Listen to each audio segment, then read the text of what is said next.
దేశం మొత్తం చూస్తోంది మోడీ 3.0 బడ్జెట్ ఎలా ఉండబోతుంది అని. ఇవాళ బడ్జెట్ ప్రవేశపెట్టబోతున్నారు ఆర్థిక మంత్రి నిర్మలా సీతారామన్. ఈ నేపథ్యంలో ఆయా రాష్ట్రాలకు అనుగుణంగా దేశవ్యాప్తంగా తీసుకోబోయే నిర్ణయాలు ఎలా ఉండబోతున్నాయి, ముఖ్యంగా ఆర్థిక స్థితిగతులు బాగున్నాయి అని నిన్న ఆవిడ చెప్పిన ఒక మీటింగ్ తర్వాత బడ్జెట్ మీద అనేక ఆశలు, ముఖ్యంగా మధ్యతరగతి లేదంటే శ్రామిక జీవి అందరూ కూడా ఒక రకంగా ఎన్నో ఆశలు పెట్టుకొని ఉన్నారు.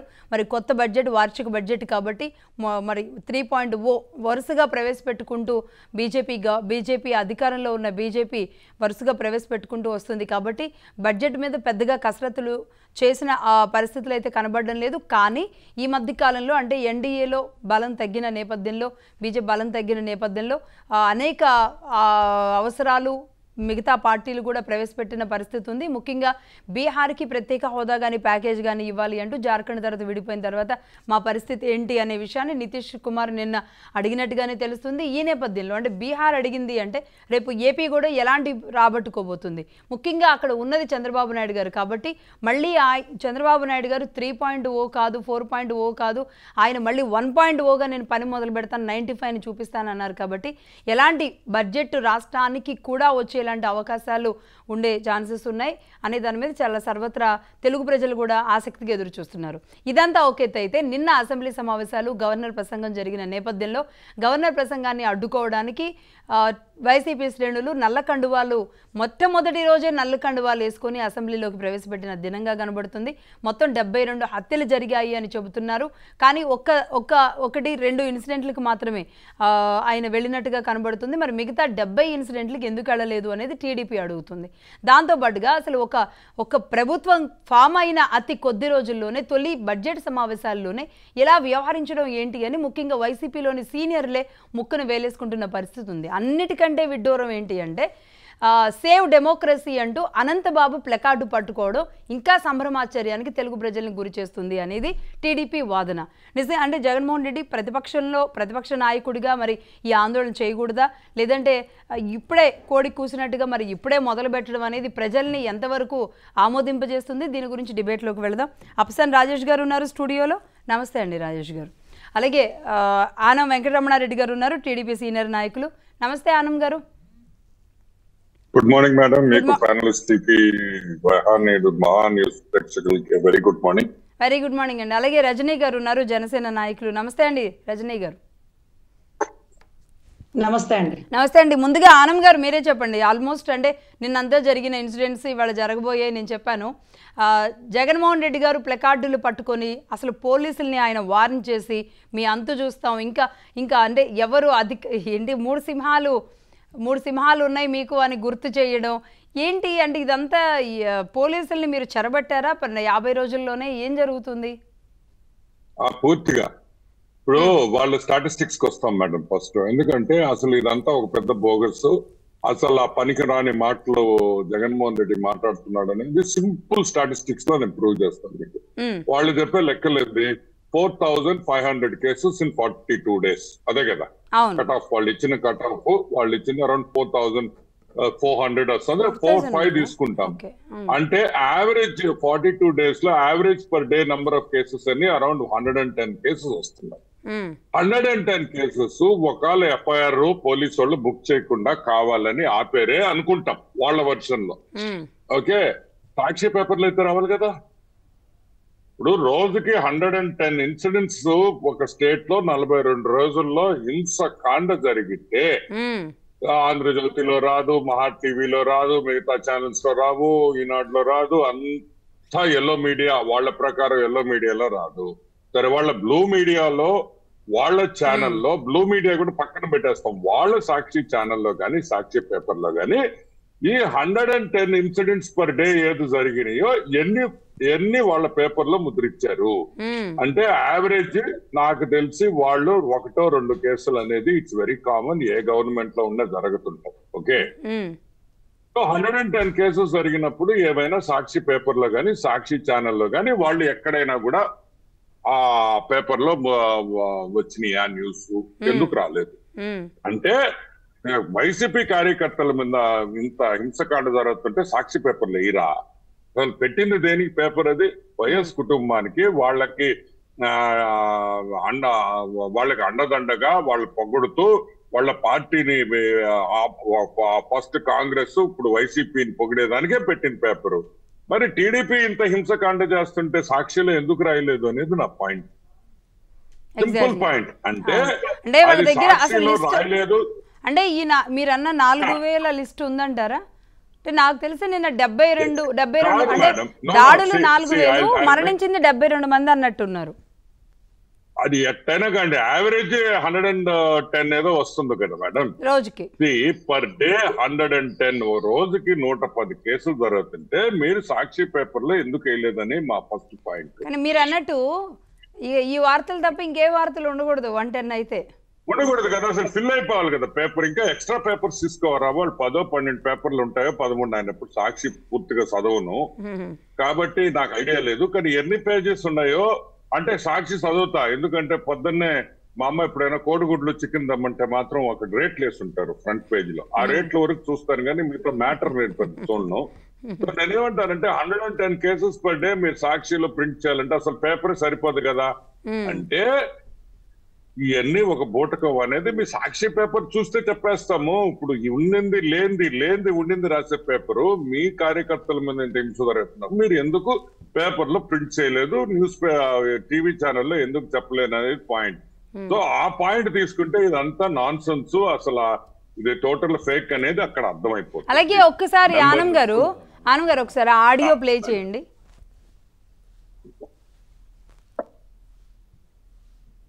ఆడియో ప్లే చేయండి. అలానే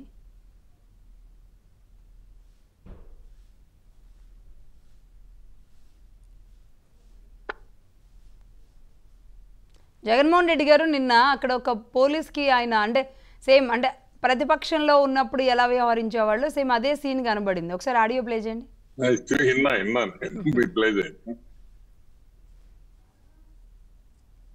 రైట్ అండి, రైట్.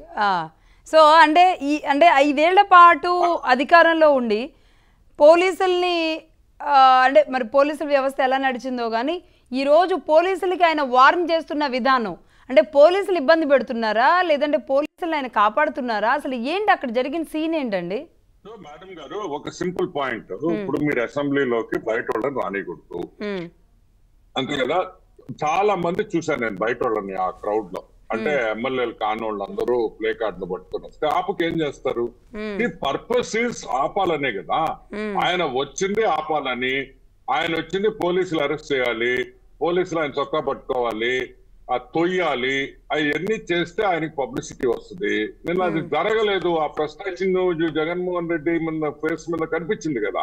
ఇప్పుడు అదే పోలీసు వాళ్ళు చేస్తుంటే అక్కడనే గేటు ముందరే ధర్నా చేయాలనుకున్నారు వాళ్ళు. స్కెచ్ అది లోపల పోకుండా గేటు ముందర ధర్నా చేస్తే వాళ్ళని అరెస్ట్ చేసి అక్కడి నుంచి ఆ వ్యానుల్లో ఎక్కిస్తే అవన్నీ చూడు మాజీ ముఖ్యమంత్రికి ఈ విధంగా చేశారని చెప్పేదానికి చేసిన స్కెచ్ నిన్న అటర్ ఫెయిలియర్ అయింది. ఆ ఫ్రస్ట్రేషన్ తోనే ఆయన 3 సింహాలు అంటే మీ డ్యూటీ మీరు చేయండి, జగన్మోహన్ రెడ్డి నేను ముఖ్యమంత్రిగా ఉన్నప్పుడు మీరు ఎలా ప్రవర్తించారు అలా ఎందుకు ఇప్పుడు ప్రవర్తించడం లేదు, మృగాల్లాగా ఎందుకు ప్రవర్తించడం లేదు, నాకు సహాయం చేయండి, మీరు మృగాల్లాగా మారండి అని జగన్మోహన్ రెడ్డి చెప్తున్నారు. అంటే అది మీరు ఫ్రస్ట్రేషన్ అనుకుంటున్నారు కానీ ఆనంద్ గారు ఆయన ఇదే కదా అంటే ఇలాంటి మైండ్ గేమే కదా అన్నాడు ప్రతిపక్షంలో ఉన్నప్పుడు కూడా జనరేట్ చేసి. నేను అనేది అదే స్కెచ్ ఫెయిలైంది. యాక్చువల్ గా అయితే పోలీసు వాళ్ళు నెట్టడం అక్కడనే గేట్ ముందరే ధర్నా. ఎవరు నెట్టకపోయే వరకు నెట్టాలని చూసారంటారు అంతే కదా. అదే ఫ్రస్ట్రేషన్ అంటున్నా, అదే కోపం. అంటే అనుకుంది ఒకటి, అక్కడ జరిగింది ఒకటి. ఇప్పుడు ఆడ కూర్చొని ఉంటే ఎంత పబ్లిసిటీ, ఒక 2 hours ఒక 1 hour కూర్చునే వాళ్ళు, లైవ్లు వచ్చాయి, ఆమె గొట్టాలు పెట్టేవాళ్ళు, వీళ్ళు ఇది అన్యాయం మాకు మ్యాన్ హ్యాండిల్ చేశారు, ముఖ్యమంత్రి మాజీ ముఖ్యమంత్రి మీద చేయి చేసుకున్నారు, ఇదేనా మాజీ ముఖ్యమంత్రికి ఇచ్చే గౌరవం, అవన్నీ పోయినాయి కదా వాళ్ళకి. అది ఫ్రస్ట్రేషన్, అది ఫ్రస్ట్రేషన్. రైట్ అండి, ఒకసారి ఆ బయట ప్లే చేయండి. రజనీ గారు లాక్కొని మీ ఇష్టం వచ్చినట్టుగా చింపే కార్యక్రమం చేసే అధికారం ఎవరిచ్చారు? మధుసూదన్ రావు, గుర్తుపెట్టుకో, ఎల్లకాలం ఇలా మాదిరిగా ఉండదు. ప్రజాస్వామ్యంలో ఉన్నాం మనం. మీ టోపీ మీద ఉన్న సింహాలకు అర్థం ఏమిటో తెలుసా? అధికారంలో ఉన్న వాళ్లకు సెల్యూట్ కొట్టడం కాదు, ప్రజాస్వామ్యాన్ని కాపాడడం కోసం మీరున్నారు, గుర్తుపెట్టుకోండి.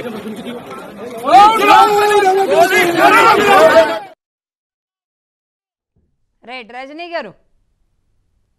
మేడం, యా కనపడని నాలుగో సింహం ఏమన్నా చెప్తారేమో ఆ సినిమాలో డైలాగ్ గుర్తొచ్చేసేది అనుకున్నానండి, సాయి కుమార్ గారి డైలాగు.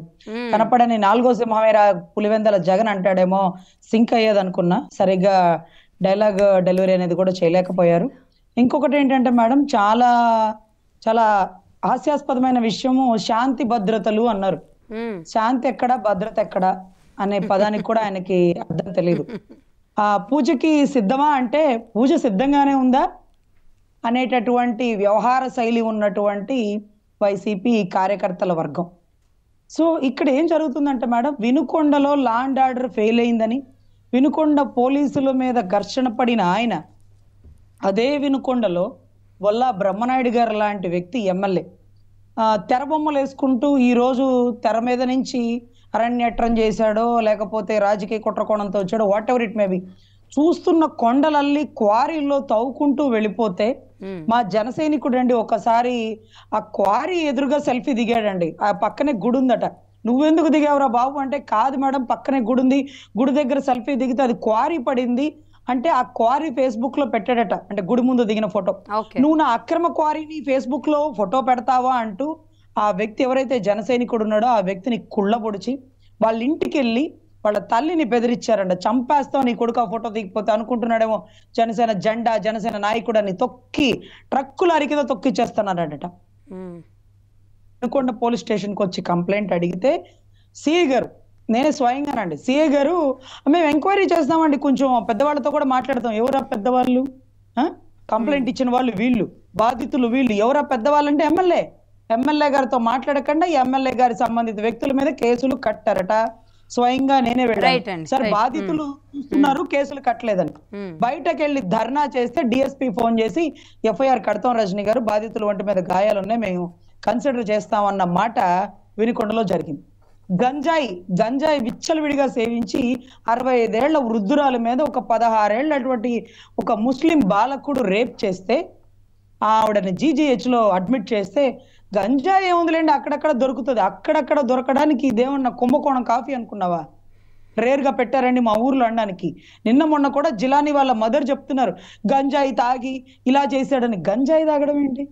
గంజాయి ఏమైనా కొట్లు దొరుకుతుందా? ఎక్కడ దొరుకుతుందని పట్టుకోవాలని ఇంకిత జ్ఞానం లేదా? వైజాగ్ నుంచి వినుకొండకి ఎవరు సరఫరా చేస్తున్నారు? ఇవంతా తెలీదు. లా అండ్ ఆర్డర్ ఈ పదాన్ని నోట్ చేసుకోండి.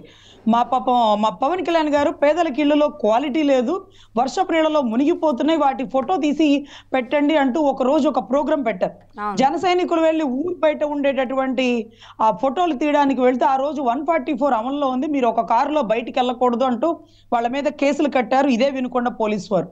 అదే 144 సెక్షన్ అమల్లో ఉన్నప్పుడు అది పాపం ఎవరో పిన్నెల్లి రామకృష్ణారెడ్డి గారు అనుచరుడు తురకా కిషోరు 10 బ్లాక్ సుమోలు వేసుకొని, సుమో లోపల కూర్చుంటే వింతలేదండి, సుమో బయట కూర్చొని కాలు మీద కాలు వేసుకొని నిన్ను చంపి నీ రక్తం తాగుతా రక్త చరిత్ర అనే టైటిల్ సాంగ్ డీజేలు పెట్టి వెళ్తూ ఉన్నాడు సార్. అదే 144 అమల్లో ఉన్నప్పుడు మేడం. అవంతా నేను వీడియో తీశాను. అదే రకంగా నేను తీస్తే గ్రాఫిక్స్ అంటారేమోనని ఆ బజార్లో ఉండే షాపులు, కిరాణా కొట్లు, చికెన్ కొట్లు, బార్ల ముందు కూడా వీడియో గ్యాదర్ చేశాను.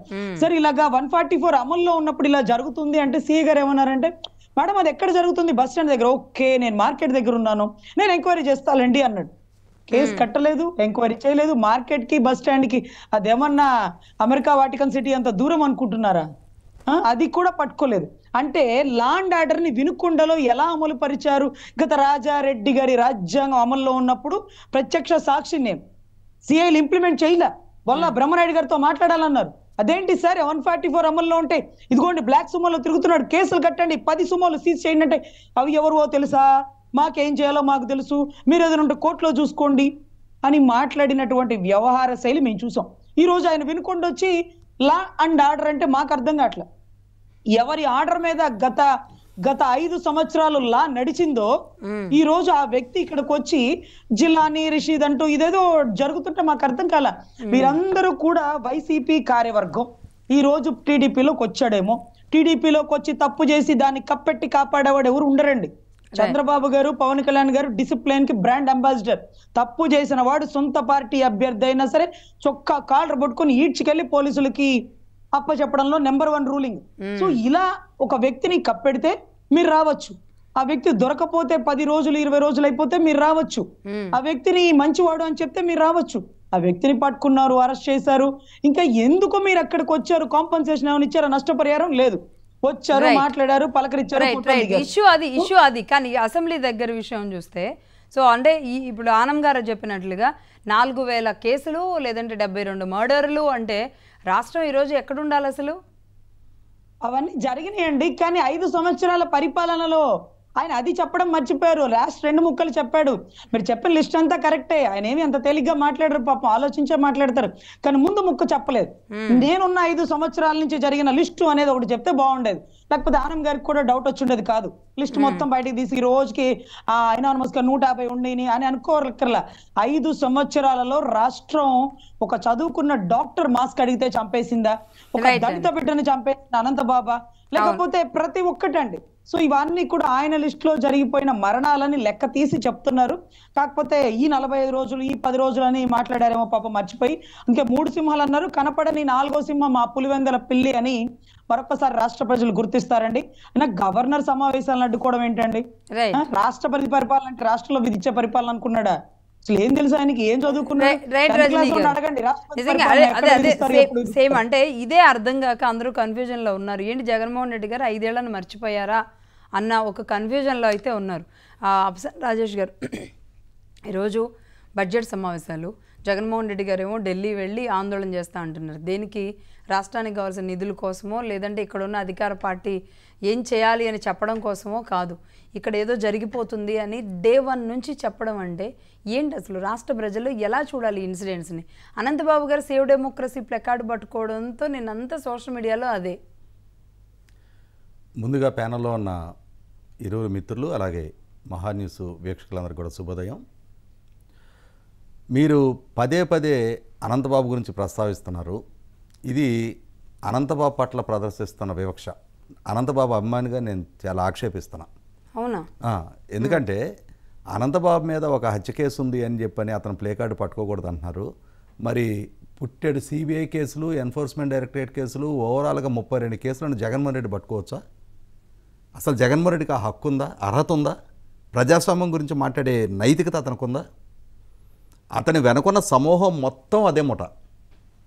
ఒక్క అనంతబాబు కాదు, అక్కడ ఉన్న మొత్తం అందరూ అనంతబాబులే. ఈరోజు కొత్తగా ఎన్నికైన ఆ చంద్రశేఖర్, తాడిపత్రి చంద్రశేఖర్ లాంటి వారు కొద్దిమంది తప్పించేస్తే అందరి నేపథ్యం ఏంటి? వాళ్ళకున్న నేర చరిత్ర, వాళ్ళు చేసిన కుంభకోణాలు ఇవాళ ఆర్డీఓ ఆఫీసులు ఎందుకు తగలబడుతున్నాయి? 100కి 100 పాళ్ళు, ఇంక్లూడింగ్ జగన్మోహన్ రెడ్డి. ఆయన ఈరోజు మనం కొత్తగా మనం చూడటల్లా. ఆంధ్రప్రదేశ్ పౌర సమాజం 2014-19 ఆయనకు ప్రధాన ప్రతిపక్ష నాయకుడి హోదా కట్టబెట్టింది. 2019-24 ఆయనకు ముఖ్యమంత్రి హోదా కట్టబెట్టారు.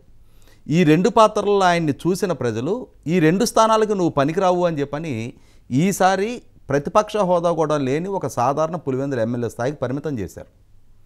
ఇవాళ పౌర సమాజం చాలా క్లారిటీతో ఉంది. కానీ ఆ క్లారిటీ లేనిది జగన్మోహన్ రెడ్డి గారికి. ఆయన ఇప్పటికీ కూడా ఆయన కాళ్ళు నేల మీదకి రాలా, కళ్ళు నెత్తిమీద నుంచి కిందకి దిగట్లా. దింపాల్సిన బాధ్యత ప్రభుత్వాందే. ఎందుకంటే ఆయనకి స్థాయి లేకున్నా అడిషనల్ ప్రివిలేజెస్ ప్రభుత్వం కల్పిస్తూ ఉంది. కోడెల శివప్రసాద్ గారు స్పీకర్ కార్యాలయానికి సంబంధించిన ఫర్నిచర్ ఆయన ఇంట్లో ఉంది అని చెప్పని ఆయన్ని వెంటాడి వేధించి ఫర్నిచర్ దొంగ అని చెప్పని ముద్రేసి ఆయన ఒక రకంగా 6 సార్లు శాసనసభ 9 సార్లు పోటీ చేశారు, 6 సార్లు నెగ్గారు, సుదీర్ఘకాలం మంత్రిగా పనిచేశారు, స్పీకర్గా పనిచేశారు, ఒక మంచి డాక్టర్గా పేరుంది. అటువంటి ఆయన మనోధైర్యాన్ని కోల్పోయి ఆత్మహత్యకు పాల్పడే స్థితి కల్పించింది ప్రభుత్వం. అటువంటి జగన్మోహన్ రెడ్డి గారు ఆ రకంగా అంటే ఆయన వెంటాడి వేధించిన జగన్మోహన్ రెడ్డి గారు మరి వాళ్ళ కోట్ల రూపాయలు ఖరీదు చేసి కొన్న ఫర్నిచర్ ఈ రోజుకి ఆయన ఇంట్లోనే ఉంటే ప్రభుత్వం ఎందుకు ఉదాసీనత ప్రదర్శిస్తుంది? ముష్టి కావాలంటే దాని డబ్బులు ఏదో కట్టేస్తామని డబ్బు కట్టించుకోవాలా, ఫర్నిచర్ వెనక్కి తెచ్చుకోవాలనేది ప్రభుత్వ విచక్షణ. అవును, ప్రభుత్వం అతని చేత డబ్బులు కట్టించుకోవడానికి వీల్లేదు. ఖచ్చితంగా ఆ ఇంట్లో నుంచి ఫర్నిచర్ వెనక్కి తేవాలి. ఎందుకంటే జగన్మోహన్ రెడ్డి గారు చెప్తున్నట్టుగానే ప్రభుత్వం వచ్చి 6 వారాల్లో ఇంత హింసాకాండ చెలరేగుతుంది అని అంటున్నాడు. ప్రభుత్వం వచ్చిన 6 వారాల పాటు ఫర్నిచర్ నీ ఇంట్లో ఎందుకు పెట్టుకున్నావు? ఇవాళ నీ ఇంటి చుట్టూ ఉన్న ఐరన్ ఫెన్సింగ్ కూడా ప్రభుత్వ నిధులతో ఏర్పాటు చేసింది. దాన్ని ఎందుకని తొలగించట్లా? మొట్టమొదట వాటినన్నింటినీ తొలగించేసి అతనికి లేని ప్రివిలేజెస్ కల్పిస్తూ ఉన్నారు. ఒక సాధారణ ఎమ్మెల్యేకి ఎందుకు అంతటి భద్రత కల్పించాలి? జామర్లతో కూడిన భద్రత ఎందుకు కల్పించాలి?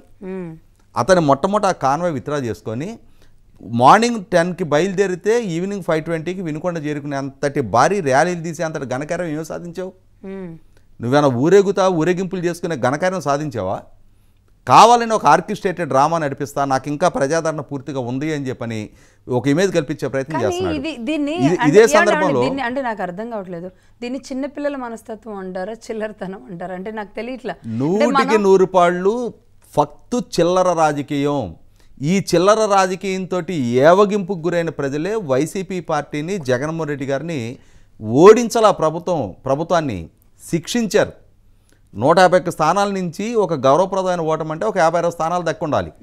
కానీ వాళ్ళ 11 స్థానాలకు పరిమితం చేశారు. ప్రతిపక్ష హోదా కూడా దక్కలేదు అని అంటే ప్రజలు ఆ పాలన పట్ల, ఆ నాయకుడి పట్ల, ఆ పార్టీ పట్ల ఏవగింపుకు గురయ్యి శిక్షకు గురి చేశారు.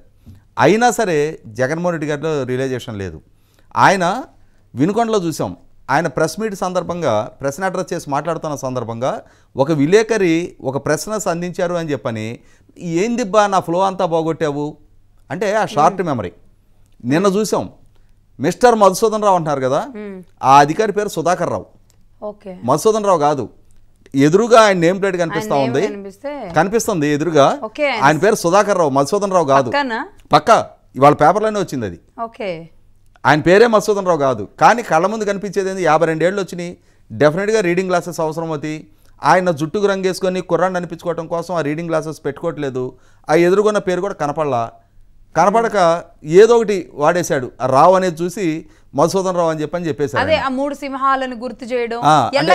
సాయి కుమార్ సినిమా ఇందాక మన రజనీ గారు చెప్పినట్టుగా సాయి కుమార్ సినిమా డైలాగు, ఆ డైలాగును ఒకసారి మళ్ళీ గుర్తు చేసుకొని ఆ బేకర అంటే డైలాగులు చెప్తా ఉన్నారు. ఇదే సందర్భంలో మొన్న హోమ్ మినిస్టర్ అనిత గారు చెప్పింది చాలా కీలకమైన అంశం. జగన్మోహన్ రెడ్డి గారు ఆయన ప్రజలను తప్పుదో పట్టించి రాష్ట్ర బ్రాండింగ్ని దెబ్బతీసే ఒక కుట్రగానికి పాల్పడతా ఉన్నారు. రాష్ట్రానికి గతంలో ఆయన రాష్ట్ర విభజన జరిగిన నేపథ్యంలో కొత్తగా ఏర్పడుతున్న రాష్ట్రం, కొత్తగా రాజధాని నిర్మాణం జరుగుతుంటే ఆ పనులను స్తంభింపజేసి రాష్ట్ర అభివృద్ధికి ఆటంకాలు కల్పించిన వ్యక్తి. ఈరోజు తన పాలనాహయం పూర్తయి మళ్ళీ తిరిగి చంద్రబాబు నాయుడు గారి ప్రభుత్వం రాష్ట్రాన్ని చక్కదిద్దే పనులు చేస్తుంటే 36 హత్యలు జరిగినాయి అని చెప్తున్నాడు. రాజకీయ హత్యలు 36 హత్యలు జరిగితే ఆ కన్సర్న్డ్ ఏ నియోజకవర్గాల్లో ఏ గ్రామాల్లో ఎవరు హత్యకు గురయ్యారో ఆ ఎఫ్ఐఆర్లు బయటపెట్టు, ఆ చనిపోయిన వాళ్ళ పేర్లు బయటపెట్టు. 35 మంది ప్రభుత్వ వేధింపులతోటి ఆత్మహత్యలు చేసుకున్నారని చెప్తున్నాడు. ఒక్క కేసు ఈ 6 వారాలుగా ఒక్క వ్యక్తి ఆత్మహత్య చేసుకున్న నేపథ్యం బయటపెట్టు. 19-24 మధ్యలో ఒక నిమిషం చెప్తాను ఒక నిమిషం. 560 ప్రైవేట్ ఆస్తుల ధ్వంసం జరిగింది, 490 ప్రభుత్వ ఆస్తుల ధ్వంసం జరిగినాయి అంటున్నాడు. 300 హత్యాయత్నాలు జరిగినాయి అంటున్నాడు. 1000 పైగా దాడులు దౌర్జన్యాలు జరిగినాయి అంటున్నాడు. వీటికి సంబంధించి ఎక్కడెక్కడ జరిగినాయో ఆ ఎఫ్ఐఆర్లు ఒకవేళ పోలీసులు కట్టలేదు కేసులు, కానీ హత్యలకైతే కేసులు కడతారు, ఆత్మహత్యలు అయితే కేసులు అవుతాయిగా, పోస్ట్ మార్టం అవుతుందిగా. ముందు ఆ 71 ఇన్సిడెంట్లకు సంబంధించిన రికార్డు బయటపెట్టు. అంటే ఇవాళ నువ్వు ఏ సాక్ష్యాధారాలు లేకుండా గాలి వార్తల ప్రచారం చేసే గాలి పార్టీ, గాలి నాయకుడిగా ప్రజలు గుర్తించారు కాబట్టే ఇతను గతంలో ఇదే విధమైన గాలి ఆరోపణలు చేసి సక్సెస్ అయ్యాడు. 2019 ఎన్నికలకు ముందు 6 లక్షల కోట్ల అవినీతి జరిగింది. పోలవరం సవరించిన అంచనాల్లో 25,000 కోట్ల రూపాయల అవినీతి ఉంది. 37 మంది సీఎల్ని డిఎస్పీలుగా ప్రమోట్ చేస్తే అందులో 33 కమ్మ సామాజిక వర్గీయులు ఉన్నారు. అనే ఈ రకమైన గాలి అంకెలతో కూడిన సమాచారం ఆ రోజు ప్రజలకిచ్చి ప్రజల్ని నమ్మించగలిగాడు. నాకు అధికారం ఇస్తే 2,30,000 ఉద్యోగాలు భర్తీ చేస్తాను, మెగా డిఎస్సీ కండక్ట్ చేస్తాననే గాలి వాగ్దానాలు చేశాడు, ప్రజలు నమ్మారు. కానీ ఇవేవి అమలుపరచని నేపథ్యంలో ఈయన చేసిన గాలి ఆరోపణలన్నీ అవి ఫేక్ ఆరోపణలు అనేది ప్రజలకు నిర్ధారణ అయిన నేపథ్యంలోనే మొన్న ఎన్నికల్లో ప్రజలు ఇటువంటి తీర్పు ఇచ్చారు. ఇప్పటికీ కూడా అదే విధానానికి కట్టుబడి, అంటే ఎవరో రాసిస్తారు, ఇంకెవడో చెప్తాడు, లేదు మైండ్కి ఏదో అంకె వచ్చేస్తుంది, ఆ అంకెని చెప్పేసేయటమే. కానీ జనాలు ఎలా నమ్ముతారు? నమ్మటం లేదు కాబట్టే జూన్ 4వ తారీఖు ఎటువంటి తీర్పు వచ్చింది, మే 13 ప్రజలే నిర్ణయం తీసుకున్నారు. ఇది కూడా అర్థం చేసుకోవట్లేదా? ఇది అబద్ధం, ఇది నిజం అనేది ఆంధ్ర ప్రజలకు అర్థం కావట్లేదు. ఇంకా అర్థమైంది కాబట్టి 16% లీడు 2019లో అతనికి 10.5% లీడ్ వస్తేనే ఎక్కడ లేని అహంభావం 11.5% లీడ్ వచ్చింది 2019లో. దానికే ఎక్కడ లేని అహంభావం ప్రదర్శించాడు ఆయన. తెలుగుదేశం పార్టీ రూటెన్ అయిపోయింది. చంద్రబాబు నాయుడు గారు ఇక రాజకీయ సన్యాసం తీసుకోవడమే. 2019 ఎన్నికల్లో 2024 ఎన్నికల్లో ఓడిచేస్తే ఇక ఆయన ముసలాయన అయిపోతాడు అని చెప్పని రకరకాల వర్క్షాపుల్లో ప్రస్తావించారు కదా. ఇవాళ మనం గమనిస్తూ ఉన్నాం 16% లీడు అంటే అతనికి 40% వస్తే వచ్చి ఉండొచ్చు. కానీ కూటమికి వాళ్ళ 56% ఆధిక్యతోటి అధికారం దక్కించుకుంది కదా. ఈ 16% ప్రజలు ఇటువైపు మొగ్గారు. అంటే 39.5 ప్లస్ జనసేనకు వచ్చిన 645 నుంచి ఇంకొక 11% అధికంగా రావడం జరిగింది. ఓకే ఓకే అంటే మనకి అంటే పర్టికులర్గా ఈ క్యాలిక్యులేషన్స్ కాదు కానీ అంటే ప్రజలు కూడా అర్థం చేసుకోవాలి కదా. అసలు ఆనం గారు ఎల్లకాలం మీదే నడవదు అంటే 40 రోజులనే ఎల్లకాలంగా ఆయన ఎలా ఫీల్ అవుతున్నారో అది అర్థం కావట్లేదు. 40 నుంచి 50 రోజులు మీకు అందరికీ ఒక స్ట్రాటజీ, ఆయనకి ఒక క్షణం ఒక యుగంలాగా గడుస్తున్నట్టుంది. అట్టు కూడా కాదు. యాక్చువల్లీ జరిగింది ఏంటంటే వాళ్ళు ఏమో ఎక్స్పెక్ట్ చేశారు, టీడీపీ రాగానే రోజు దాడులు ఉంటాయి, గందరగోళం చేస్తారు, హత్యలు బీభత్సంగా ఉంటుందని ఎక్స్పెక్ట్ చేశారు. అవి పెద్ద జరగల. వన్ ఆఫ్ ఇన్సిడెంట్ జరుగుతూ ఉంటుంది, దానికి ఏ స్టేట్ లో అయినా జరుగుతాయి కానీ పెద్ద ఎక్కడేం దాడులు లేవు, ఏమి లేవు. ఆయన నాగార్జున యాదవ్ గారు అంత ఓపెన్ గా ఆయన్ని లేపేస్తాం అన్నట్టు అంటే కూడా నిన్ను బెయిల్ ఇచ్చేసినట్టున్నారు వెంటనే. అవును, అసలు ఆ తమాషా తెలుసా, అసలు మామూలుగా జనరల్ గా జగన్మోహన్ రెడ్డి ప్రభుత్వం అయితే ఇప్పుడు దాని మీద కూడా మాకు చాలా విమర్శలు వచ్చినాయి లక్ష్మి గారు. అవునండి. ఇప్పుడు ఈ రోజు స్విమ్మింగ్ పూల్ లో స్విమ్మింగ్ చేస్తుంటే ఒక ఆయన అడిగాడు నన్ను, ఏం పెద్ద మనుషులు మీరు, మీకు పవర్ వచ్చింది, ఇప్పుడు నాగార్జున యాదవ్ కి మీరు 41A నోటీస్ ఇచ్చారు, అదే టీడీపీ వాడు అయి ఉంటే ఏంది పరిస్థితి, 14 స్టేషన్లు తిప్పి పొద్దున వరకు కనిపించకుండా నాగార్జున యాదవ్ తల్లిదండ్రులు రోడ్ల మీదకి వచ్చి మా కొడుకును కాపాడండి, మా కొడుకు కనిపించటం లేదు, ఏ స్టేషన్ లో ఉన్నాడో తెలియదు అని కొట్టి ఒక్కొక్క స్టేషన్ లో లైట్లు ఆఫ్ చేసి బట్టలు తీసి కొట్టి కాళ్ళన్నీ వాసిపోయి తీసుకొని అవతల లాస్ట్ మూమెంట్ లో జడ్జి ముందర నిలబెట్టి 41 జడ్జి ముందు కూడా తీసుకోవాలా, స్టేషన్ లో 41A నోటీస్ ఇచ్చి పంపించేస్తారు. ఇక్కడ ప్రాబ్లం అదే కదా. జగన్మోహన్ రెడ్డి అడిగే పాయింట్ అదే, మేము చేసినట్టు మీరు ఎందుకు చేయటం లేదు, మీరు నాగార్జున యాదవ్ ని ఎందుకు వదిలేరు, ఎందుకు వదలాల్సి వచ్చింది, మీరు ఎందుకు కొట్టలేదు. ఇక్కడ ఏమవుతుంది, వర్లరామయ్య గారు నిన్న ఒక ట్వీట్ చేశారు డీజీపీ గారిని ఉటంకిస్తూ. ఏం డీజీపీ గారు మీరు అంటే అదే టీడీపీ వాళ్ళు దొరికితేనేమో ఆనాటి డీజీపీలు కొల్లబొడిచేవాళ్ళు, ఎముకలు ఎరగొట్టేవాళ్ళు, మరి మీరేంటి ఇలా వదిలేస్తున్నారు అని. అంటే మేబీ టీడీపీలో కూడా ఎందుకు వదిలేస్తున్నారు అనేది ఒకటి వస్తుంది ఇప్పుడు తెర మీదకి. జగన్మోహన్ రెడ్డి గారు కూడా నిన్న మాట అన్నారు, ఇంత మ్యాండేట్ ఇచ్చినా పరిపాలించడానికి భయం వేస్తుంది నన్ను చూసి చంద్రబాబు నాయుడు గారికి అనేది జగన్ అంటున్నారు. అంటే ఏంటి ఆ భయం కదా మేడం, అది కరెక్ట్ గానే చెప్పారు జగన్మోహన్ రెడ్డి. ఆయన చూస్తే ఎవరికైనా భయం వేయాలి, ఆయనలాగా ఉండకూడదనే ఒక భయం ప్రతి ఒక్కరికి ఉంటుంది కదా. ఈ స్కీజోఫీనియా, ఒక మనిషికి స్కీజోఫీనియా అంటే చాలా మందికి తెలియదేమో, అది ఒక టైప్ మెంటల్ అన్నమాట, చాలా ర్యాష్ అయిపోతారు. జగన్మోహన్ రెడ్డి ఒక ఫీలింగ్ లో ఉంటారు, అదే నిజమని నమ్ముతారు, అందరూ అదే నమ్మాలనుకుంటారు. అండ్ ఇంకొకటి, అతనికి కోపం వస్తే చేతిలో ఏముంది కూడా చూడడు, ఇసురు కొడతాడు. అది దట్ స్కిజోఫోనియాకి సిమ్టమ్స్ అయ్యి, దట్ ఈస్ వై కదా అతను అప్పుడప్పుడు లండన్ పోయేసి వస్తుంటే ట్రీట్మెంట్ కి. పాపం ఈ రోజు జగన్మోహన్ రెడ్డి పరిస్థితి ఏంటంటే, ఆ పవర్ ఇది ఎంజాయ్ చేసిన తర్వాత జనరల్ గా ఒక మనిషి ఓడిపోయిన తర్వాత ఆ మనిషి ఆలోచిస్తాడు మనం ఎందుకు ఇలా ఓడిపోయామని. ఆ ఆలోచన లేదు, మళ్ళీ ఎందుకు ఓడిపోయాం కాదు, మళ్ళీ ఎట్ట గెలుస్తాము, మళ్ళీ మనకు అధికారం ఎట్ట తీసుకురావాలనే సింగిల్ పాయింట్ ఎజెండాలో ఆయన నడుస్తున్నాడు. Well and good. ఇప్పుడు నేనేమంటానంటే, ఒకటి వెరీ సింపుల్, ఒకటి ఈ రోజు నాగార్జున వదిలేశారు, ఇంకా వీళ్ళకి ఏం భయం ఉంటుందండి? నేను సింపుల్ పాయింట్ అడుగుతున్నా, ఇంక ఏం భయం ఉంటుంది వీళ్ళకి? ఎందుకు భయం ఉండాలి? అసలు ఉండదు, ఇంక రెచ్చిపోతారు చూడండి ఇంకొక 1-2 వీక్స్ లో. ఇంకా మామూలు బూతులు గీతులు అన్ని, ఇంకా దాన్ని ఏమంటారు డబుల్ ధమాకా, ఒకటి కొంటే. కానీ అది ఎంతవరకు సేఫ్ అండి? ఇవాళ బడ్జెట్ సమావేశాలు ఉన్నాయి, ఆంధ్రాకి ఏం తీసుకొస్తున్నారు ఏంటి, దాని గురించి కదా మాట్లాడుకోవాలి. రజనీ గారు, ఎవరు కావాలి మేడం ఒకటి, ఇప్పుడు చంద్రబాబు నాయుడు బ్రహ్మాండంగా పర్ఫామ్ చేస్తే రాష్ట్రం బాగుపడద్ది, ప్రజలు బాగుపడతారు. జగన్మోహన్ రెడ్డి బాగుపడ్డు కదా పొలిటికల్ గా. సో ఆయనకి ఏం అవసరం అంటున్నా, మీకు ఎవరికి అర్థం కావట్లేదు పొలిటికల్ లాజిక్ ఇక్కడ. ఒకప్పుడు ఎలక్షన్స్ అయిన తర్వాత అందరు కలిసి రాష్ట్రానికి పనిచేసేవాళ్ళు. ఇప్పుడు ఆ పరిస్థితి లేదు. ఇప్పుడు ఒకటే అంటే ఆనంద్ గారు, మీరు మాట్లాడుతుంటే నాకు ఒకటి గుర్తొస్తుంది. అసలు ఫస్ట్ ఆయన అంటే ముఖ్యమంత్రిగా ఆ సభ మీద ప్రమాణ స్వీకారం చేసే రోజు కూడా ఆయన ఒక మాట అన్నారు, 30 ఏళ్ళు మనమే ఉంటామని. అంటే ఒక ముఖ్యమంత్రిగా ప్రమాణ స్వీకారం చేసిన దగ్గర రాజకీయాలు మాట్లాడకూడదు, కానీ ఆయన రాజకీయాలు మాట్లాడి ఆ రోజు నుంచి డే 1 నుంచి అధికారంలోకి వచ్చి రాజకీయమే చేసి, అంటే రాజశేఖర రెడ్డి గారు చనిపోయిన దగ్గర నుంచి రాజకీయమే చేసి, ఈరోజు ముఖ్యమంత్రి తర్వాత ప్రతిపక్ష నాయకుడిగా జరిగిన తర్వాత కూడా రాజకీయమే చేస్తున్నారు. అంటే ప్రజలకు కావాల్సింది ఇదేనా, పార్టీకి కావాల్సింది ఇదేనా, రాష్ట్రానికి కావాల్సింది ఏంటి, ఇది ఎవరు గుర్తించాలి? ఒక అపోజిషన్ లీడర్ గా ఉన్నప్పుడు పార్టీలు చేసే రూలింగ్ పార్టీ చేసే తప్పులైతే రూలింగ్ పార్టీలు ఏదన్నా ఉంటే అడ్వైజ్ చేయడం, అవి నిలదీయడం, అది that is what is opposition supposed. కానీ ఇతనికి ఆ ఇంట్రెస్ట్ కూడా లేదు కదా.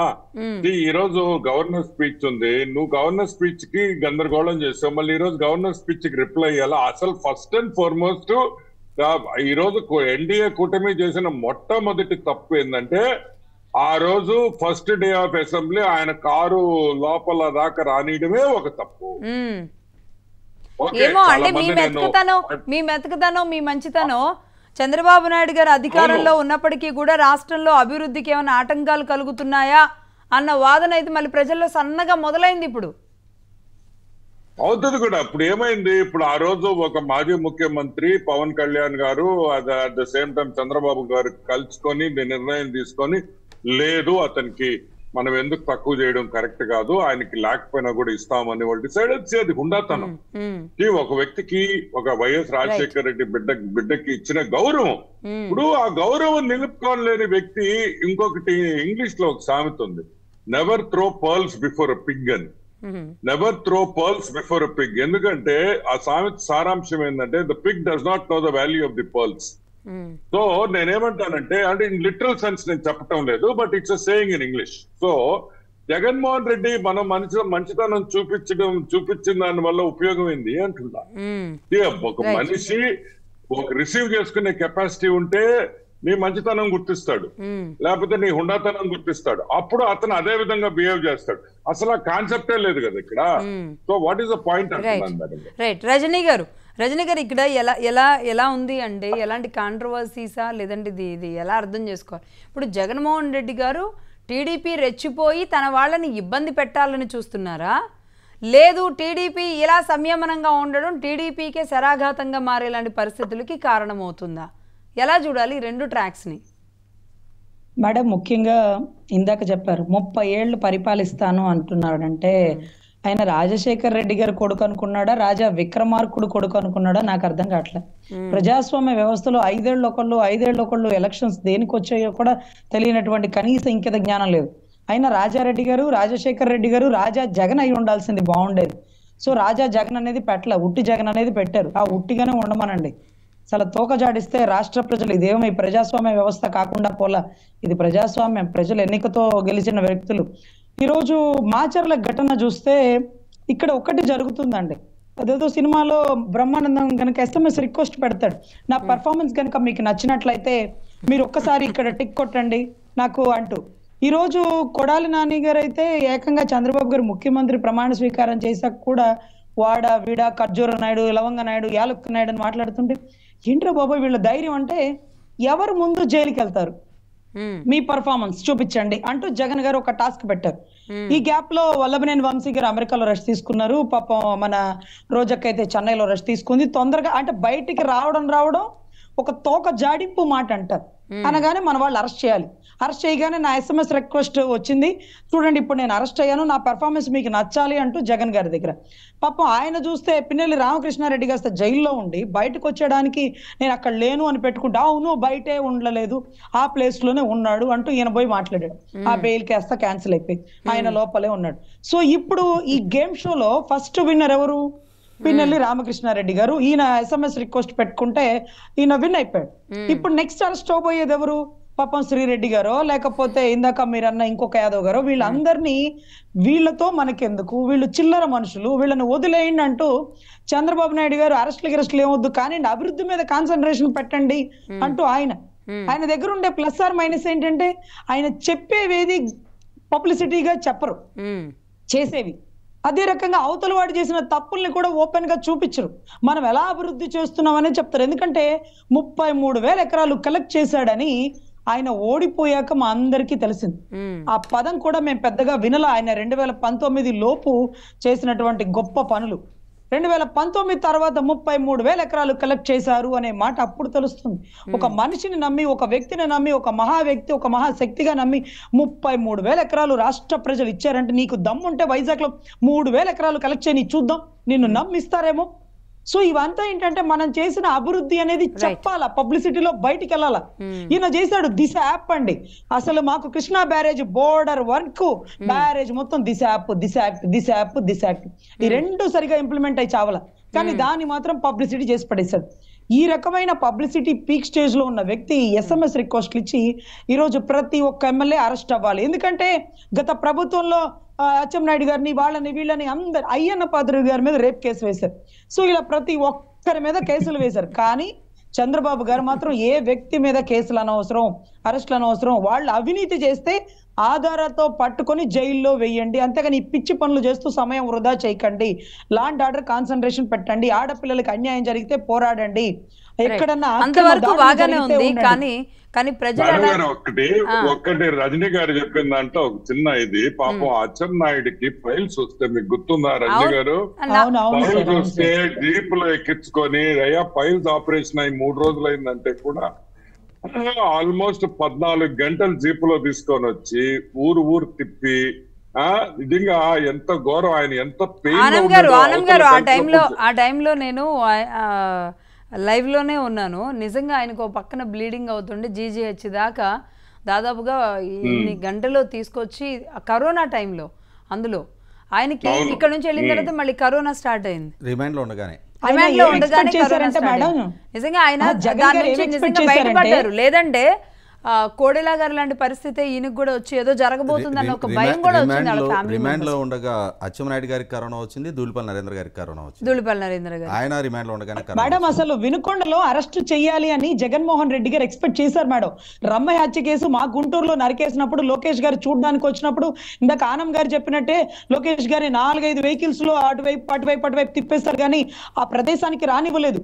అదే రకంగా వినుకొండలో జగన్మోహన్ రెడ్డి గారిని రానికుండా అడ్డగించి అరెస్ట్ చేస్తారంటూ మీడియా బృందాలను తెచ్చుకున్నాడు. కానీ మనం అరెస్ట్ చేయాల, మనం పోనీ వాక్కొని ఎలని మాట్లాడుకొని పరామర్శించుకొని కాంపన్సేషన్ ఇస్తాడు. లోకేష్ గారు గుంటూరులో పరామర్శించడానికి వచ్చినప్పుడు ఇంత పెద్ద రాయిస్తారు, చాలా పెద్ద. లక్ష్మీ మేడం గారు అసలు బిగ్గెస్ట్ జోక్ ఏంటంటే ఇప్పుడు రజనీ గారు వెరీ ఇంట్రెస్టింగ్ పాయింట్ చెప్పారు. ఇప్పుడు అంత డబ్బులు ఉన్నాడు, లక్షల కోట్లు సంపాదించాడు, వాళ్ళ భార్యకి ఆల్మోస్ట్ శ్రీమతికే నాకు తెలిసి 4 కోట్ల శాలరీ, నెలకి 1.7 crores ఏమో. లాస్ట్ టైం నేను ఎగ్జాక్ట్ అమౌంట్ నాకు తెలియదు కానీ నేను కాగితాలు కూడా చూపించాను. పోయారు, అతన్ని పరామర్శించారు, 1 లక్ష రూపాయలు కూడా ఇవ్వలేదు లక్ష్మి గారు. ఎంత వింత! నీ కార్యకర్తన్నావు, ఈ రోజుకి అతన్ని పబ్లిసిటీ వాడుకుంటున్నావు. అండ్ ఇంకొకటి, ఇప్పుడు ఈ జనాల మొబిలైజేషన్ కి ఈయన ఇక్కడ బయలుదేరిన 6-7 గంటల జర్నీకి దావులో మనుషులు తోలిన దానికి నాకు తెలిసి ఒక 2 నుంచి 3 కోట్ల రూపాయలు ఖర్చు అయింటది. 1 లక్ష రూపాయలు ఆ కుటుంబానికి ఇవ్వలేకపోయాడు. మా సోదరుడు ఇచ్చే ధోరణి వాళ్ళకి లేదండి. గతంలో కూడా కొండేపిలో ఒక ఆడబిడ్డని దళిత బిడ్డని ట్రాక్టర్ తో తొక్కబడితే అప్పుడు మేము వెళ్ళి అక్కడ కూర్చొని ధర్నా చేసామండి.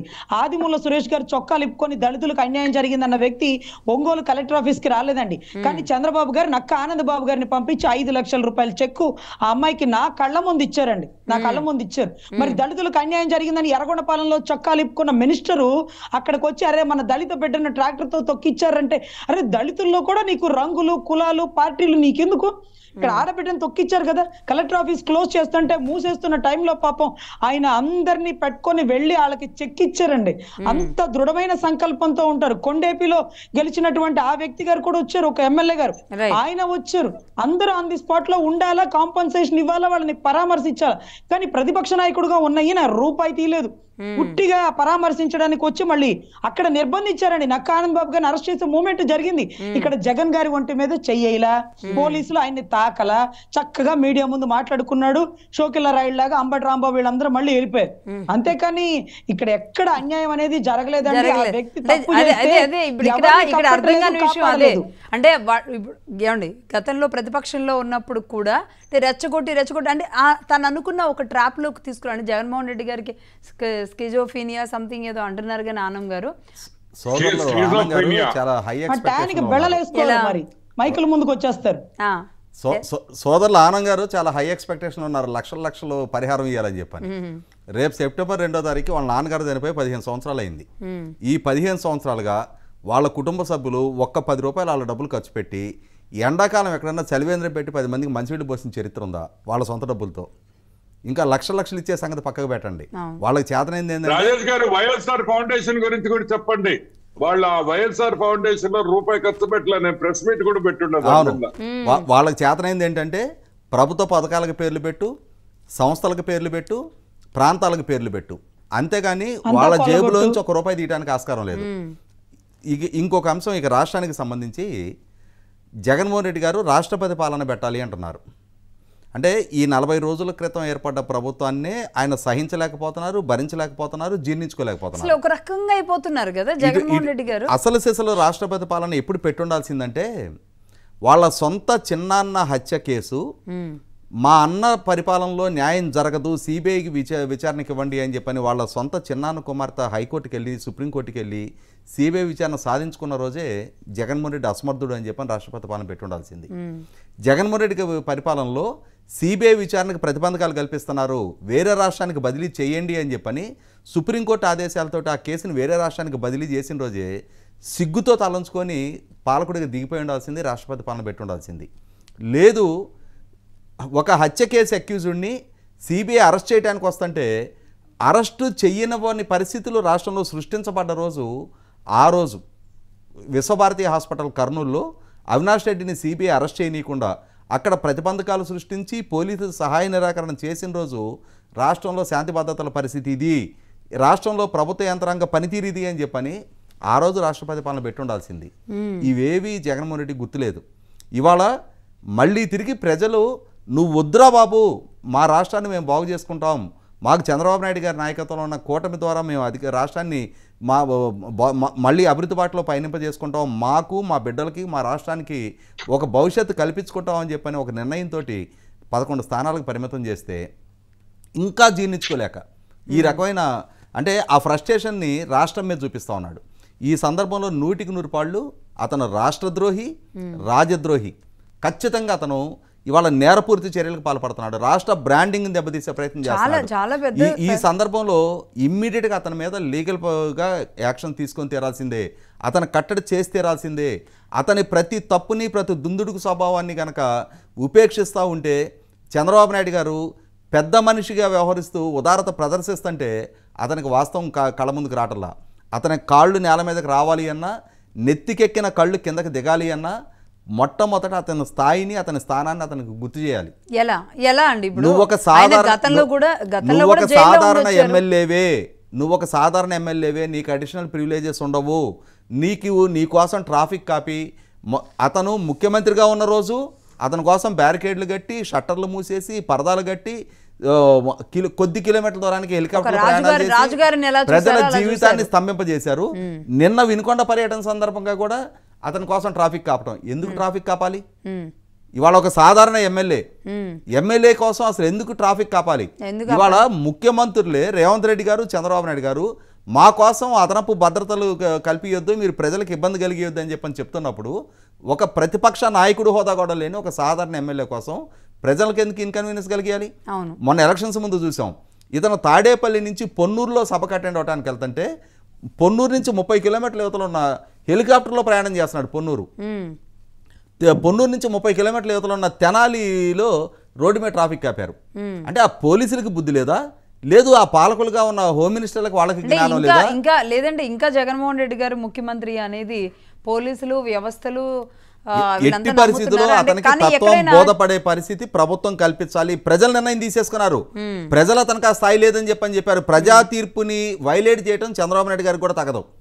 ప్రజల తనకు ఆ స్థాయి లేదని చెప్పి నాకు తీర్పు ఇచ్చిన తర్వాత లేని ప్రివిలేజెస్ కల్పించారు. చంద్రబాబు నాయుడు గారు ఎందుకు అక్కడ మెత్తగా ఎందుకుంటున్నారు? చంద్రబాబు నాయుడు గారు అంటే పాము రాజశేఖర రెడ్డి గారి బిడ్డ అని మర్యాద ఎవరికి ఇవ్వాలి?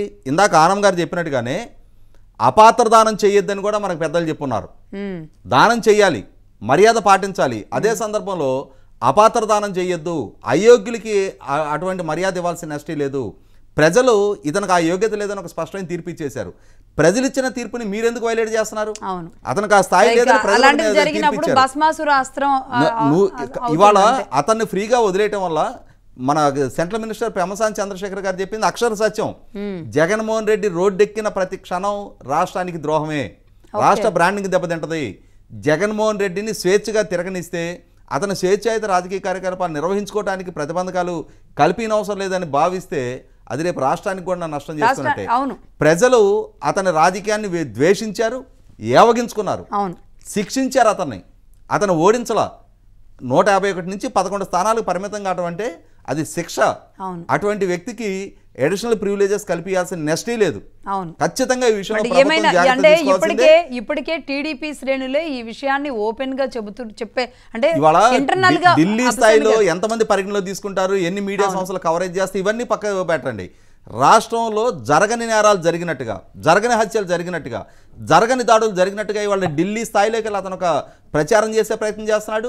కనీసం ఒక్క ఇన్వెస్టర్ కన్విన్స్ అయినా సరే రాష్ట్రంలో శాంతి భద్రతల పరిస్థితి బాలేదు అనేది ఒక్క ఇన్వెస్టర్ కన్విన్స్ అయినా సరే అది రాష్ట్రానికి నష్టం కదా. ఇటువంటి తప్పుడు సమాచారంతో ప్రజలను తప్పుదో పట్టించినందుకు మొట్టమొదటి అతని మీద క్రిమినల్ కేసెస్ నమోదు చేయాలి. గతంలో అతని పాలనా హయాంలో ప్రతిపక్ష పార్టీలు ఏదైనా ఒక ఆరోపణ చేస్తే ఈ ఆరోపణ తాలూకు ఆధారాలు మాకు సబ్మిట్ చేయండి అని చెప్పి సిఐడి వాళ్ళకి నోటీసులు ఇచ్చారు. ఇవాళ జగన్మోహన్ రెడ్డి కూడా ఇమ్మీడియట్గా నోటీసులు సర్వ్ చేయాలి. నువ్వు 36 హత్యలు జరిగినాయి అంటున్నావు, 35 ఆత్మహత్యలు జరిగినాయి అంటున్నావు, 300 హత్యాయత్నాలు జరిగినాయి అంటున్నావు, వాటికి సంబంధించిన ఆధారాలు సబ్మిట్ చేయి. 560 ప్రైవేట్ ఆస్తులు, 490 ప్రభుత్వ ఆస్తులు ధ్వంసమైనవి అంటున్నావు, వాటికి సంబంధించిన ఆధారాలు సబ్మిట్ చేయి.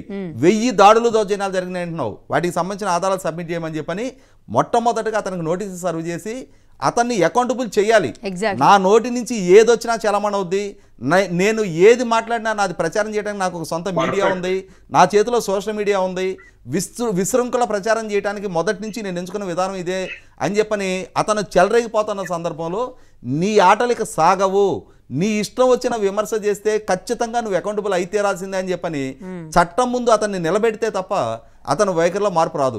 ఎగ్జాక్ట్లీ అండి. ఇప్పుడు ఎఫ్ఐఆర్ చేస్తాం, ఆ లిస్ట్ ఏదో తీసుకుంటండి నెంబర్ 1 అక్కడ అర్థమైపోతుందిగా, ఆ నోటీసులు వెళ్ళాలి. ఆనం గారు నిజంగా అంటే మీ టీడీపీలో ఇంటర్నల్గా ఉండేది కాస్త ఈరోజు బాహాటంగా ఓపెన్గా వచ్చేసింది.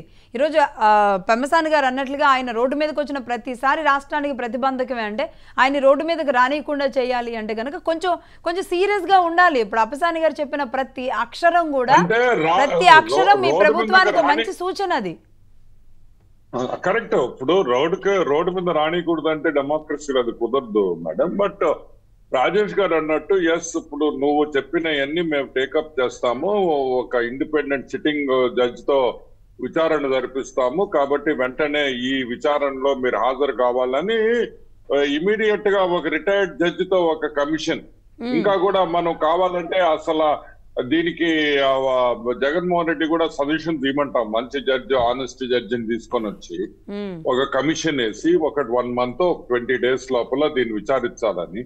ఆయన పోయి ప్రతి దగ్గర ఇప్పుడు 5,000 కేసులు, ఒక ఇద్దరు ముగ్గురు పెట్టి ఒక కమిషన్ వేయండి, తిరగనేయండి, వాళ్ళు చెప్తారు కదా ఏది కరెక్ట్. అంతే కదా, కమిషన్ ఏర్పాటు చేయండి. సీరియస్ గా ఆనం గారు, ఇది చాలా ఆంధ్రప్రదేశ్ లో ఇంత పెద్ద లిస్ట్ ఇస్తూ ఇంత ఘోరాలు జరిగినాయి అని ఢిల్లీ దాకా వెళ్ళి ఒక మాజీ ముఖ్యమంత్రి విత్ ఇన్ ద 40 days లోనే ఇంత పెద్ద ఆరోపణ చేయడం అంటే మీరు లైట్ గా తీసుకున్నా మిమ్మల్ని గెలిపించిన ప్రజలు లైట్ గా తీసుకోరు. కాబట్టి మీరు డెఫినెట్గా దీన్ని సీరియస్గానే తీసుకోవాల్సిన అవసరం ఉంది. ఇందులో తప్పు ఉంటే కనుక అది మీకే అందులో తప్పు ఉంటే అది మీకు, లేదు నిజం ఉంటే కనుక ఆ రోజు జగన్మోహన్ రెడ్డి గారికి ప్రజలు మళ్ళీ నిర్ణయించుకుంటారు. ఆనం గారికి నాదొక సూచన, వెంకటరమణారెడ్డి గారు, ఎన్నికల ఫలితాలు వచ్చిన తర్వాత జగన్మోహన్ రెడ్డికి అనుకూలంగా గత 5 సంవత్సరాలుగా హైదరాబాద్లో కూర్చొని రాష్ట్రం మీద అంటే జగన్మోహన్ రెడ్డి తప్పులను కప్పిపెడతా చంద్రబాబు నాయుడు గారిని ప్రతిపక్ష కూటమిని ఇష్టారీతిని విమర్శలు చేసిన కొంతమంది పేటీఎం ఆర్టిస్టులు ఉన్నారు ఇక్కడ. వాళ్ళని నేను బాహాటంగా ఒక వీడియోలో నేను వార్న్ చేశా. రాష్ట్ర ప్రజలు రాష్ట్ర భవిష్యత్తు దృష్ట్యా ఒక స్పష్టమైన నిర్ణయం తీసుకున్నారు. మీరు ఇప్పటివరకు ఏ విష ప్రచారం చేశారో ఇక కట్టిపెట్టండి. రాష్ట్ర పునర్నిర్మాణం కోసం ఆ ప్రభుత్వం తీసుకునే చర్యల్ని మళ్ళీ జగన్మోహన్ రెడ్డికి అనుకూలంగా మీరు వక్ర భాషలు చెప్తా మీరు మీ ఇష్టారీతిన రాష్ట్ర బ్రాండింగ్ దెబ్బతీసే ప్రయత్నం చేశారు అని అంటే మేము మీ ఇళ్ళ ముందుకు వచ్చి కూర్చుంటాము, మిమ్మల్ని మీ ఇళ్ళ నుంచి కదలనీము అని చెప్పని నేను గట్టిగా ఒక వీడియో చేయడం జరిగింది. నేను చేసినలాగానే బీఆర్సీ రెడ్డి గారు అని చెప్పని ఆయన ఒక వీడియో చేశారు, బాబు మీరు ఇక మూసుకు కూర్చోండి అని చెప్పని. అదే వైఖరి జగన్మోహన్ రెడ్డికి కూడా స్పష్టత ఇచ్చి తీరాలి. అతని నోటి నుంచి ఒక తప్పుడు ఆరోపణ వస్తే ఇమ్మీడియట్ గా ఆరోపణకి అతన్నే అకౌంటబుల్ చేయాలి. అవును, అతని రాజకీయ అసలు ఇప్పుడు వరకు జరిగిన దాడుల్లో గంజాయిల దాడులు ఏంటి, ఆ లిస్ట్ తీయాలి. గంజాయి వల్ల జరిగిన దాడులు ఏంటి, ఎంతమంది గంజాయి తీస్తున్నారు, ఫస్ట్ లా అండ్ ఆర్డర్ మీద శ్వేతపత్రం బయటికి రావాలి. గంజాయి మీద మేడం గారు, గంజాయి మీద జరిగిన దాడులు కూడా వాళ్ళ కార్యకర్తల మీద లెక్కలు వేసేసుకున్నట్టున్నారు. అవును, ఈ ప్రతిదీ అంటే కుటుంబ కలహాలు ఇవి అవి మామూలుగా జనరల్ గా జరిగే గొడవలు ఏవైతే ఉంటాయో అన్నీ కలిపి ఇవన్నీ మా వైసీపీ ఇవే అని చెప్పే ప్రయత్నం చేస్తున్నారో ఏమో కానీ, బట్ దీని మీద మాత్రం మరి ఒక కమిటీ, ఒక టీము మీరు అన్నట్టుగా దీని మీద ఒక రిపోర్ట్ అనేది రావాలి, ప్రజల ముందు అది పెట్టాలి. జగన్మోహన్ రెడ్డి గారు ఇప్పుడు నల్లకండువా వేసుకుని ఆయన వెళ్ళారు అంటే సామాన్యమైన విషయం కాదు. ఆ నల్లకండువాకి ఎంతో కొంత అర్థం ఉంటుంది. సేవ్ డెమోక్రసీ అని పట్టుకున్నారంటే అది మామూలు విషయం కాదు, దానికే అర్థం ఉంటుంది. మరి అవన్నీ అర్థాలు తెలియకుండానే ఆయన వెళ్ళారో ఏం జరిగిందో తెలియదు కానీ మరి ఎల్లకాలం మీలాగే ఢిల్లీలో అరెస్ట్ చేస్తారంటారా? ఇప్పుడు ఆనం గారు, మీరు జగన్మోహన్ రెడ్డి గారిని ఢిల్లీలో అరెస్ట్ చేద్దాం అనుకుంటున్నారా? ఎందుకంటే గల్లీ అది టైం వేస్ట్, మనకి డబ్బులు వేస్ట్ అండి. వచ్చిన ఇన్ఫర్మేషన్ ప్రకారం జంతర్ మంతర్ లో అసలు వాళ్ళు పర్మిషన్ తీసుకోలే, అసలు ఎట్టా వాళ్ళు రాని రాడి. ఇంకొకటి ఏంటంటే మీరు ముఖ్యమంత్రి గారికి చెప్పండి, ఎవరైతే చనిపోయారన్నారో రాజకీయ కుట్ర కోణంతో చనిపోయిన వాళ్ళకి మనిషికి 10 లక్షలు ప్రకటిస్తున్నారు చంద్రబాబు గారు. ఎవరైతే చనిపోయారో వాళ్ళ లిస్టు తీసుకొని రండయ్యా, ఒక్కొక్కరికి 10 లక్షలు చంద్రబాబు నాయుడు గారు చేతుల మీదుగా మీకు ఇవ్వడం జరుగుతుంది అనేది ఒక అనౌన్స్మెంట్ చేయండి. ఆధారాలు పట్టుకొని వాళ్ళందరూ వస్తే వాళ్ళకి 10 లక్షలు ఇద్దాం మనం, ఎందుకంటే కాంపన్సేషన్ కడదాం. అది ఏ సంవత్సరంలో జరిగిందో ఎట్లా జరిగిందో మొత్తం లెక్క తీస్తారు. సో ఆధారాలు లేకుండా ఆరోపణలు చేస్తే జంతర్ మంతర్కెళ్ళి చేస్తే ఈ రోజు ఢిల్లీలో అరెస్ట్ చేస్తే సెలబ్రిటీ అయిపోదాం చూస్తున్నారు. నేషనల్ మీడియాలో వాక్ స్వాతంత్రం ఉంది. ఆనాటి పరిస్థితులు ఈనాటి ఇప్పుడు సోషల్ మీడియా ఉందండి, ప్రతి ఒక్కళ్ళ దగ్గర ఫోన్లు ఉన్నాయి, ప్రతి ఒక్కళ్ళ దగ్గర ఛానల్ ఉంది. ఈరోజు నిజం ఏంటి అనేది చూపిస్తున్నారు. కానీ ఇంకా పూర్తి స్థాయిలో విత్ యాక్యురేట్గా డాక్యుమెంటరీగా లేదా డాక్యుమెంట్స్ ప్రూఫ్స్ ఆధారాలతో కనుక అటు వైసీపీ అయినా ఇటు మీరైనా బయట పెట్టారు అంటే కనుక డే 1 నుంచి కూడా కాస్త సాఫీగా ఈ 5 ఏళ్ల పాటు వెళుతుంది. ఇదెక్కడ విందో అర్థం కావట్లేదు. తెలంగాణలో 10 సంవత్సరాల పాటు ముఖ్యమంత్రిగా చేసిన కేసీఆర్ గారు కూడా పార్లమెంట్ ఎన్నికల్లో సరిగ్గా ప్రచారం కూడా చేసుకోలేదు. ఎందుకంటే ఒక కొత్త ప్రభుత్వానికి అవకాశం ఇవ్వడానికి ఆగారు కాస్త. కానీ ఇదెక్కడ వింత ఆంధ్రప్రదేశ్లో అనేది అర్థం కావట్లేదు. రైట్ అండి, ఎనీవే థ్యాంక్ యూ అండి రజనీ గారు, ఆనం గారు, ఇద్దరికి ధన్యవాదాలు. ఆనం గారికి మాత్రం చాలా పెద్ద బాధ్యత పని అయితే అప్సాని గారు చెప్పిన నేపథ్యంలో ఖచ్చితంగా అండి ఇవాళ నుంచి దీన్ని సీరియస్ గా తీసుకోవాల్సిన అవసరం అయితే కనబడుతుంది. అతను జీవో నెంబర్ 1 తెచ్చి స్వేచ్ఛాయుత రాజకీయ కార్యకలాపాలను అడ్డుకున్నట్టుగా అడ్డుకోమని చెప్పను నేను. అవునవును, కానీ అసత్య ప్రచారాలు చేస్తున్నప్పుడు దానికి అతన్నే అకౌంటబుల్ మాత్రం చేస్తారు. దానికి కమిటీ వేయాలి. ఆనం గారు అన్నట్లుగా జగన్మోహన్ రెడ్డి గారు రిఫర్ చేసిన ఒక జడ్జిని కూడా అందులో పెట్టాలి, సరిపోతుంది అప్పుడు. రైట్ అండి, థ్యాంక్ యూ అండి, థ్యాంక్ యూ.